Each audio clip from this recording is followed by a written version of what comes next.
अस्सलाम वालेकुम and welcome back to my YouTube channel. तो गाइस मैं ये उम्मीद करता हूँ कि आप सभी लोग खैरियत से होंगे। तो पिछली वीडियो के अंदर मैंने मस्जिद अक्सा, बैतुल मुक़द्दस और हैकल सुलेमानी की तारीख के बारे में कुछ आपके साथ डिटेल में शेयर किया था। आज मैं थोड़ा सा मज़ीद डिटेल में शेयर करूँगा। हैकल सुलेमानी के बारे में थोड़ा सा बात करते। तो हैकल सुलेमानी ये था कि हज़रत सुलेमान अलैहिस्सलाम ने ये तमीर करवाया था।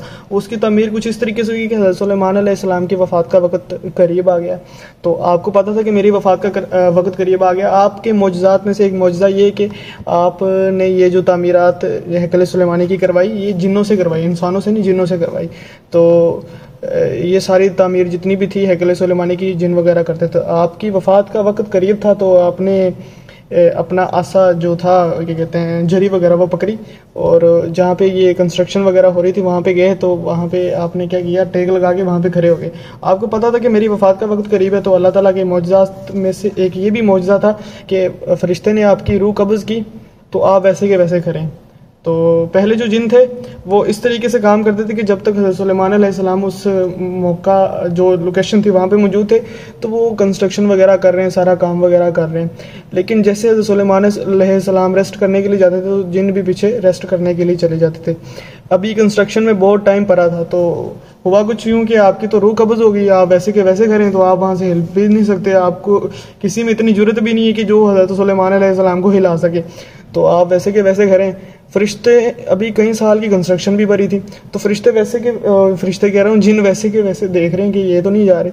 तो 4 साल तक लगातार वो दिन रात काम करते रहे। फिर जाके उसकी कंस्ट्रक्शन जितनी भी थी हैकल सुलेमानी की कंस्ट्रक्शन कंप्लीट हुई।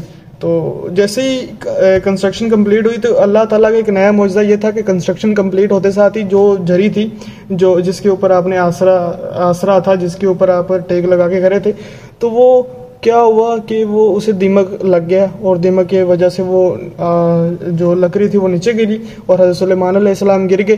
तो और इंसानों और जिन्नों को पता चल गया कि हज़रत सुलेमान अलैहिस्सलाम इस दुनिया में नहीं रहे। तो ये अल्लाह ताला की बहुत बड़ी मौजज़ात हैं।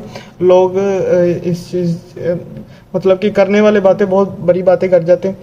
तो उसके बाद ऐसे मतलब कि हैकल सुलेमानी की कंस्ट्रक्शन जो थी फर्स्ट टाइम ऐसे हुई।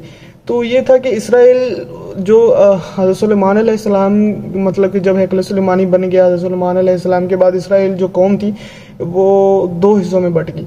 तो 2 हिस्सों में बटने की वजह से बहुत ज़्यादा नुकसान हैकल सुलेमानी को हुआ। बहुत से शहंशाह है, बहुत से बादशाह है, बहुत से मुल्कों ने क्या किया, हैकल सुलेमान को तबाह बर्बाद करने की कोशिश की और कईयों ने बहुत ज़्यादा नुकसान भी पहुंचाया। कुछ तो अपने लोग ऐसे थे जो कि वहाँ जो जितना भी खजाना पड़ा हुआ था वो सारा चोरी कर लेते थे, डाके मारते थे। इस तरीके से ये सारा प्रोसीजर चल रहा था। ईरान का एक सिपा सलार था या फौजी था, जो भी था, वो आया, उसने हैकल सुलेमानी को बिल्कुल ही तबाह बर्बाद कर दिया। फिर ये था कि और जो वहाँ पे कौम आबादी, उन्हें वो क्या कहते हैं, अपना गुलाम बना लिया। फिर ये कि पता नहीं किसी दूसरे लाइक रूस के मुल्क ने क्या किया, ईरान के साथ जंग लड़ी और उन्हें दोबारा जो क्या कहते हैं इसराइली थे उन्हें दोबारा आज़ाद करवाया और उन्हें ये हुक्म दिया कि आप इसकी कंस्ट्रक्शन दोबारा कर सकते हैं, आप हैकल सुलेमानी को दोबारा बनाएं और ये कि आप फ़लस्तीन का जो इलाका वहाँ पे रह भी सकते हैं और उनके लिए आसानियाँ वगैरह पैदा कर दी। तो इस तरीके से ये शुरू से ही चलता आ रहा है कि कोई आता है, कोई तबाह कर जाता है, कोई आता है इसे दोबारा मतलब कि बनाता है। तो इस तरीके से चलता आ रहा था ये सारा निज़ाम। हज़रत आदम अलैहिस्सलाम से लेकर हज़रत मूसा अलैहिस्सलाम तक जो पहला मुसलमानों का किबला था, जो इंसानों का किबला था, वो काबातुल्लाह था।